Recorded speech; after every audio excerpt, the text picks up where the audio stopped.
Hi guys, welcome back with another video of business study. Guys, आज हम बात करेंगे स्टाफिंग चैप्टर की केस स्टडीज की। लास्ट लेक्चर में हमने स्टाफिंग चैप्टर की केस स्टडी शुरुआत करी, जहां पे आपको मैंने केस स्टडी करवाई। 5 से 6 केस स्टडी हमने करी और आपको बताया कि स्टाफिंग चैप्टर की केस स्टडी को कैसे अप्रोच करना है। तो अगर आज आप ये चैप्टर कर रहे हो, ये आज लेक्चर आप कर रहे हो, तो ये श्योर हो जाना चाहिए कि आपने कंसेप्ट्स को डिटेल में पढ़ लिया है ना। सो सारी वीडियो यार अवेलेबल है, तो एक बार वो पहले लेक्चर्स अटेंड कर ले, सो दैट फिर आज का भी आपको समझ में आएगा, 100% समझ में आएगा।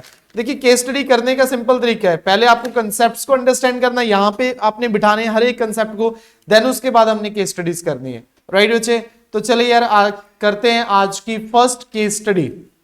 आज की फर्स्ट केस स्टडी जो कि है, ध्यान से देखना बेटा जी, अनुरूप रन्स अ लॉ। बट अपन ने बाद में देखेंगे कि जो अनुरूप है लॉ फॉर्म ऑपरेट कर रहा है, रन कर रहा है, क्या कर रहा है। सबसे पहले तो क्वेश्चन पढ़ना है। सबसे पहले क्वेश्चन मतलब यहां पर है क्वेश्चन बच्चे, ये तो है आपकी केस स्टडी इंफॉर्मेशन। क्वेश्चन ये है, name the type of training which is being refer to in the above lines. बच्चे यहां पे किसकी बात हो रही है? ट्रेनिंग की बात हो रही है। तो किसी एक टाइप ऑफ ट्रेनिंग की बात हो रही है, हमें वही type of training find out करना है। हमें वही फाइंड आउट करना है कि भाई किस टाइप ऑफ ट्रेनिंग की बात हो रही है। क्लियर बच्चे? तो ध्यान से देखना बेटा, name the type of training which is being referred to it in the above line. Second कह रहा है, identify and explain the human needs of the new employ that the being fulfilled by Anurup through this training. तो चलिए जी, हम बात करेंगे answer की, but उससे पहले हमें केस स्टडी समझनी है, पढ़नी है। अनुरूप runs a law firm in Hyderabad. His firm offer valuable financial and legal consultancy service to the clients। ठीक है बच्चे, यहां तक क्या इंफॉर्मेशन है बेटा, ये हमारी केस स्टडी में कुछ भी हेल्प नहीं करेगा हमारी, है ना, ये सिर्फ इंफॉर्मेशन थी। Whenever a firm hire any new employee on the first day of their joining, they are welcome to the organizations and given detail about the hours of work, holiday request, sickness procedure, dress code, lunch arrangement, introduced to the daily operation and the key people in the workforce. They are also familiarized with the organization policy and procedure, including complaints and dispute resolution, है ना बच्चे। सारी की सारी हम बात करेंगे, emergency exist and मतलब सबके बारे में उसको बताया। क्लियर है? तो भाई कौन सी टाइप ऑफ ट्रेनिंग यहाँ पे दी गई? बहुत इजी है बेटा, बहुत ज्यादा इजी है ये टाइप ऑफ ट्रेनिंग की हम बात करें। आपके माइंड में आंसर आ गया होगा बच्चे, आया नहीं आया? हाँ सर आ गया, तो आ गया तो जल्दी से कमेंट सेक्शन में बताइए बेटा, क्या है बेटा जी? ये इंट्रोड्यूसिंग ट्रेनिंग है ना। इंडक्शन हम बात करें, पुराने इंप्लाइज को नए इंप्लाइज के साथ क्या हो रहा है, मिलवाया जा रहा है ना। तो इंट्रोडक्शन ट्रेनिंग बेटा जी लाइन में बोला गया है। और दूसरी बात करें, various type of human needs जो न्यू इंप्लाई फुलफिल कर रहे हैं, है ना, वो इस ट्रेनिंग के जरिए। कैसे बेटा? Basic psychological need, basic psychological need. उसके बाद बात करें नीड की, बात करें तो सेफ्टी एंड सिक्योरिटी नीड हो गया और बिलोंगिंगनेस नीड हो गया। ये सारी की सारी नीड्स उनकी पूरी हो रही हैं इस ट्रेनिंग के जरिए। समझ में आ गया? कौन सी टाइप ऑफ ट्रेनिंग है बेटा जी? इंट्रोडक्शन ट्रेनिंग, इंट्रोडक्शन ट्रेनिंग बेटा जी। इंट्रोड्यूस करवाया जा रहा है, मिलाया जा रहा है नए को पुरानी के साथ। द वैल्यू कौन कौन सी उसने करी है बेटा जी? कौन कौन सी उन्होंने various type of human needs पूरी की हैं? That is psychological need, safety needs, security needs, belongingness needs. समझ में आया या नहीं बच्चे? जल्दी से बताइए। हाँ सर समझ में आ गया। तो आइए इस रीड करते हैं यार। तो रीड करा बेटा जी, सबसे पहले आपने ये second question, identify the two source of external source being used by NGO सार्थक, है ना। दो जो source of recruitment, external source of recruitment आपने बतानी है, और लाइन कोड करके बेटा, इससे ज्यादा इजी या फिर इससे लड्डू की स्टडी नहीं आ सकती। क्योंकि आपने क्या करना है, दो मेथड बताने हैं, वो आपको पता चल जाएगा, और लाइन कोड कर देनी है। इट मींस आपको खुद भी लिखने की जरूरत नहीं है। नेक्स्ट बेटा, list any two value that Sarija wants to communicate to society. देख लेंगे दो वैल्यूज किसकी बात हो रही है। Sarija run an NGO under the name Saarthak in Delhi. The organization is engaged in offering waste paper recycling services to all kind of institution in the Delhi NCR region. यहां तक इंफॉर्मेशन है। It also manufacturing custom made paper stationery out of recycled paper or on order for the interested institutions at very competitive price. The website of Sarthak provides a link, a careers site wherein the people desire of joining NGO can use the simple job search to find the right opportunity for themselves. The NGO also keep a database of solicited applicants in its office so that job seeker may be notified of on future opportunity when they arise. भाई दो लाइनें तो आपको पता चल गई और दो मेथड भी आपको पता चल गए। पता चले या नहीं पता चले? सबसे पहले बेटा वेब पब्लिशिंग, उसने क्या करी थी? वेब पब्लिशिंग करी थी। सर कहां से पता चला? द वेबसाइट ऑफ सार्थक लिमिटेड प्रोवाइड अ लिंक बच्चे, तो यहां से पता चला वेब पब्लिशिंग। और the NGO also keep a database, तो ये कौन सा हो गया बेटा? कैजुअल कॉलर हो गया। ये क्या हो गया? Casual collar. और दो वैल्यूज क्या है बेटा जी? सबसे पहले इन्वायरमेंट को प्रोटेक्ट कर रहे हैं, तो इन्वायरमेंट सस्टेनेबिलिटी, और सेकेंड बेटा जी उन्हें अपनी रिस्पॉन्सिबिलिटी का पता है ना, उसकी क्या रिस्पॉन्सिबिलिटी है सोसाइटी के प्रति, राइट। ये दो वैल्यूज आप इसके बारे में लिख सकते हो, वेरी इजी। अगर हमने अप्रोच ढंग से करा ना बेटा, वही चीज अगर आपको कंसेप्ट यहां पे पता है, एक्सटर्नल सोर्स ऑफ रिक्रूटमेंट के आपको सारे मेथड्स पता है, तो उसमें से दो ढूंढना यार कोई बड़ी बात नहीं है ना, बहुत ज्यादा इजी हो जाएगा गाइस, बहुत ज्यादा इजी हो जाएगा, राइट बेटा। तो चलिए यार बढ़ते हैं अपनी अगली केस स्टडी की ओर। आइए जी नेक्स्ट केस स्टडी की ओर बढ़ते हैं। इसमें दो हो गया, web publishing and casual collar, यार बता दिया था। नेक्स्ट बेटा ध्यान से क्वेश्चन पढ़ते हैं। क्वेश्चन में पूछा क्या है, देखिए जी, identified and explain the step in the staffing process. Oh my god, कितना इजी है। स्टाफिंग प्रोसेस पे केस स्टडी आई है, तो आपने आइडेंटिफाई करना है स्टाफिंग का प्रोसेस कौन कौन से इन्वॉल्व हो रहे हैं यहाँ पे, है ना। By carried out Prateek by quoting the lines. Oh my god, इतना इजी, लाइंस कोट करके आपने बताना है। Name the concept that relates to the details about the vacancies available in terms of desired qualification, experiences, personality, characteristic and so on. तो चलिए जी पढ़ते हैं। प्रतीक है starter on an advertising agency in Gurgaon. One of the page on his company website contain the following information.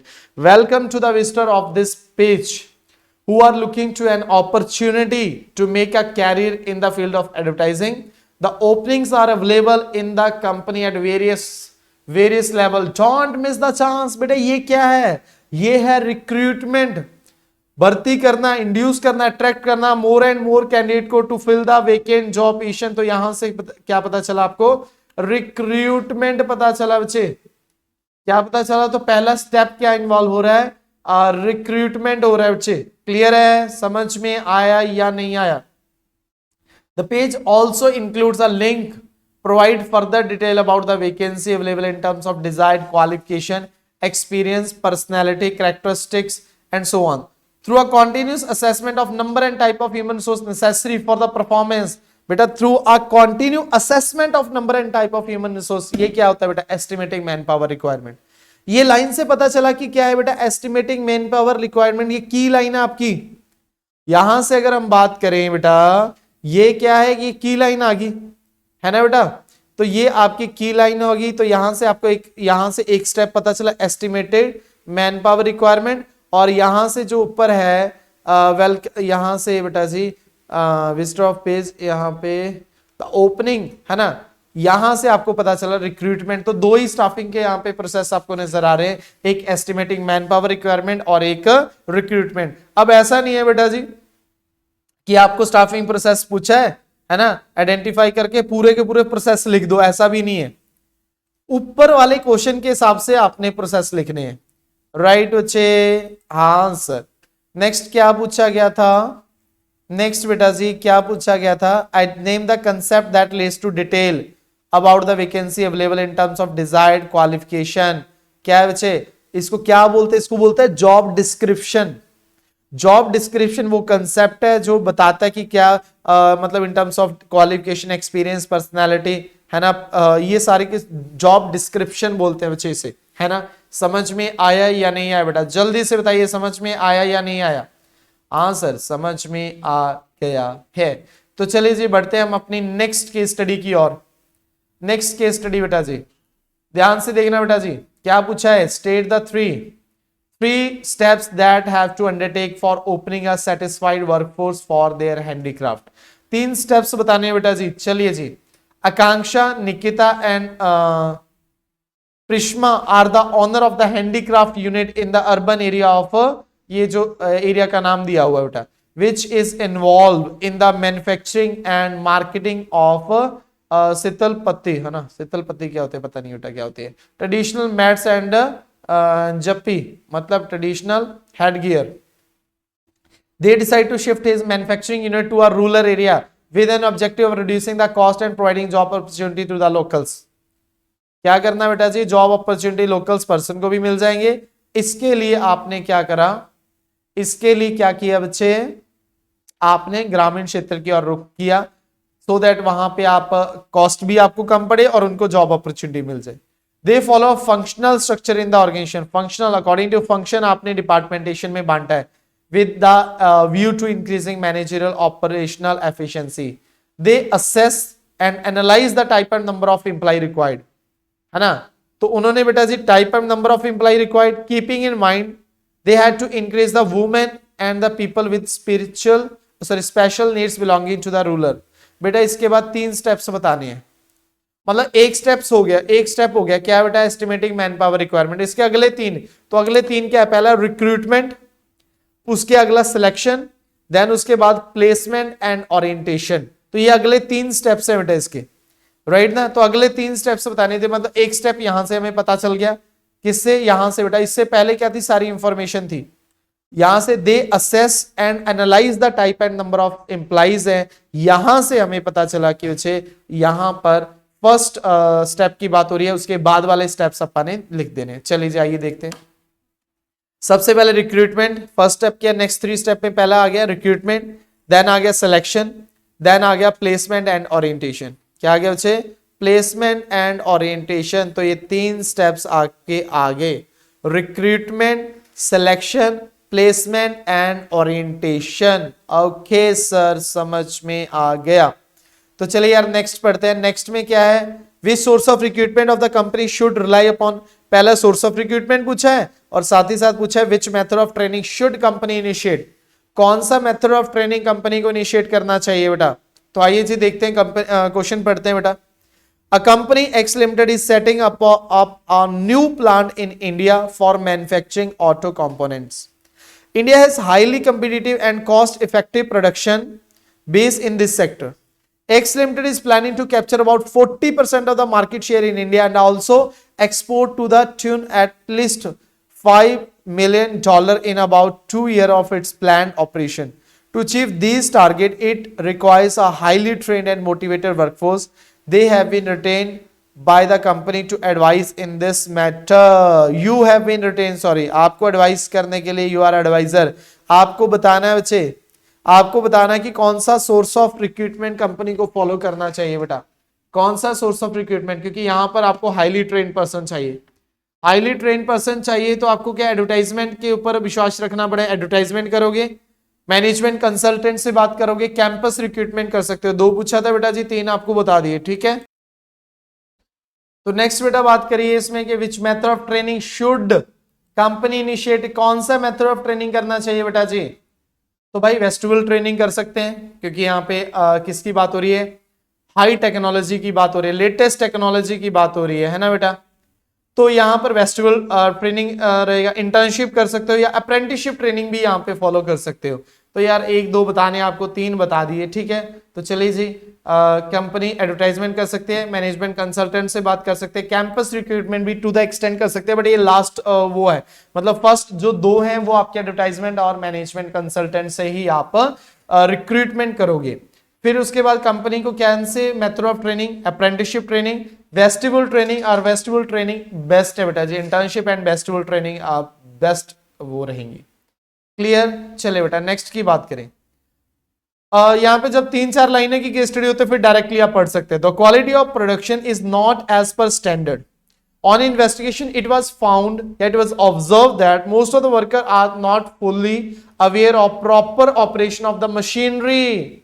भाई आप कैसे कर सकते हो, ये ऐसा कल भी केस स्टडी कराई थी, राइट बेटा। ज्यादातर लोगों को पता ही नहीं है, जब ज्यादातर लोगों को पता नहीं है तो first you need to give your worker training, है ना।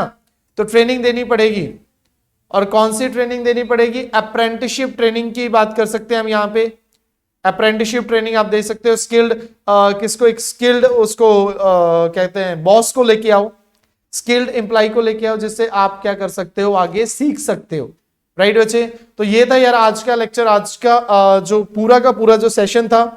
कल हम फिर से इसकी केस स्टडीज करेंगे और 5-7 केस स्टडी और करेंगे, है ना, सो दैट आपके माइंड में और घुस जाए ये चैप्टर, है ना, केस स्टडी आपके माइंड में और घुस जाए। क्लियर बच्चे, तो मिलते हैं यार कल, तब तक के लिए घर पे रहें, सुरक्षित रहें, और सबसे इंपॉर्टेंट है पढ़ाई करते रहें। Thank you very much guys.